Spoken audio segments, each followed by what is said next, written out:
Athens City Walk. Hi, I'm Rick Steves. Thanks for joining me on this walk that's filled with striking contrasts. Modern Athens was born, and the square was dubbed Syntagma, the Greek word for constitution. Here in Syntagma Square, you can really feel the pulse of this great capital. Surrounding the square are posh hotels, major banks, and, facing the top end of the square, the Greek Parliament building. Beneath your feet is the city's busiest metro stop. Breathe deep and ponder the fact that until 1990, Athens was the most polluted city in all of Europe. People advertising cosmetics would actually put a mannequin outside on the street and film it as it slowly turned black. The moral? You need our face cream. But over the last 2 decades, Athens has worked hard to clean up its act. While the Acropolis and the Agora were the heart of ancient Athens, Syntagma has been the city center for the last 2 centuries.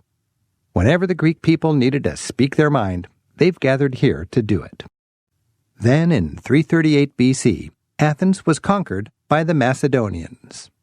Their leader, Alexander the Great, was a lover of all things Greek. His conquests spread Greek culture throughout the known world. Athens thrived as the de facto capital of a vast Greek-speaking Hellenistic empire. When the Romans arrived in 146 BC, they too were won over by the sophisticated Greeks. They made Athens their regional capital, showering the city with some of its greatest temples, theaters, and forums. In 49 AD, the Apostle Paul visited the cosmopolitan city, preaching the Christian message to skeptical Athenians from atop Mars Hill. Tomb of the Unknown Soldier and the Evzones Guards.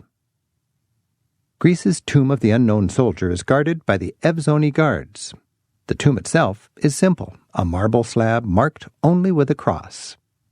Carved into the wall above it is an image of a fallen warrior from ancient times with helmet and shield. The tomb is guarded by the much-photographed Evzoni, an elite infantry unit of the Greek army.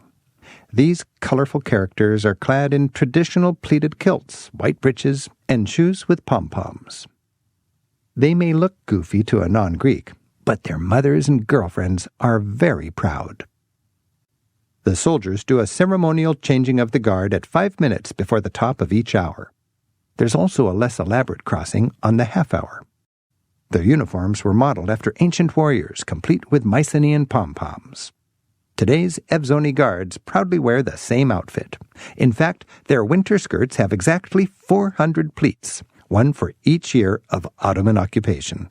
And don't you forget it. Ermou Street. As you stroll, notice that many of Ermou's department stores are housed in impressive neoclassical mansions. Talented street performers provide an entertaining soundtrack.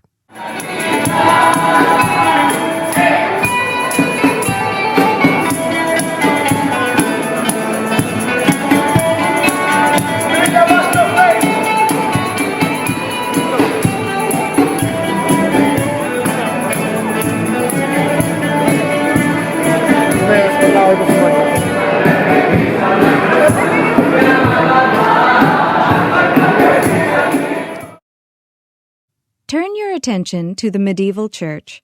Stranded in the middle of both Ermou Street and the commercial bustle of the 21st century is the little church of Kapnikarea.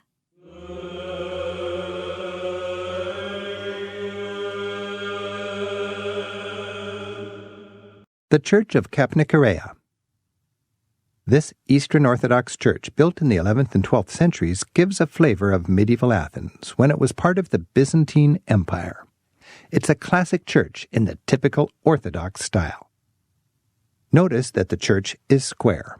It's topped by a central dome crowned with a cross.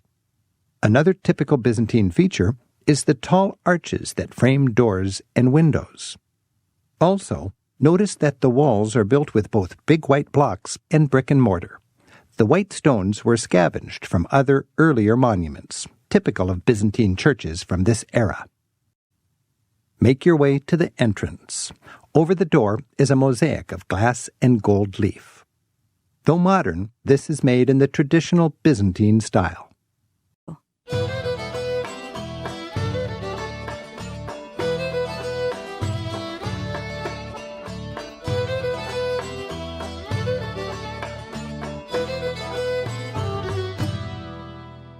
The Cathedral. Built in 1842, this is the city's metropolis, or Metropolitan Church. That's what Orthodox Greeks call their cathedrals. It's the home church of Athens' Archbishop, who's the head of the Greek Orthodox faith. If it's open, step inside. As you'll see, the church, though important, is rather unremarkable both inside and out. Making it worse, it's been covered with scaffolding since the earthquake of 1989. Once inside, check out the cathedral's iconostasis. Typical of most Orthodox churches, this altar screen has the same array of icons. There's Jesus and John the Baptist to the right, and Mary and the babe to the left. Now, look up, likely through more scaffolding. Notice the balconies. In past times, women worshipped up there, while men occupied the ground floor. But in 1954, Greek women got the vote, and now they worship alongside the men. In Greece today, the Greek Orthodox Church is officially recognized by the Constitution as the country's prevailing religion. So I guess you could say that this cathedral is Greece's Vatican, and the Archbishop of Athens is Greece's Pope.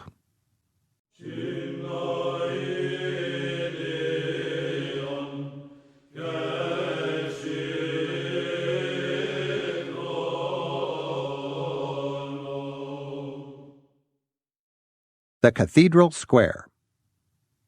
In the square stands a statue of a man with a staff giving a blessing. This is Archbishop Damaskinos, who presided in Athens in the early 20th century.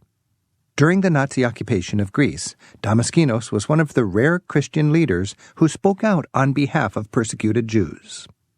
The Nazis threatened to put Damaskinos before a firing squad. The feisty archbishop joked that they should hang him instead, in good Orthodox tradition. After the war, Damaskinos served as Greece's caretaker prime minister, helping bring stability to the war-torn country. This statue was erected by Athens' Jewish community as a show of thanks. He carries a staff and blesses with his right hand. Look closely at the hand. He's touching his thumb to his ring finger. This is the traditional Orthodox sign of the cross. The gesture forms the letters of the alphabet that spell out the Greek name of Jesus. Notice Damaskinos' necklace. It's the double-headed eagle of the Byzantine Empire when Orthodoxy became the state religion.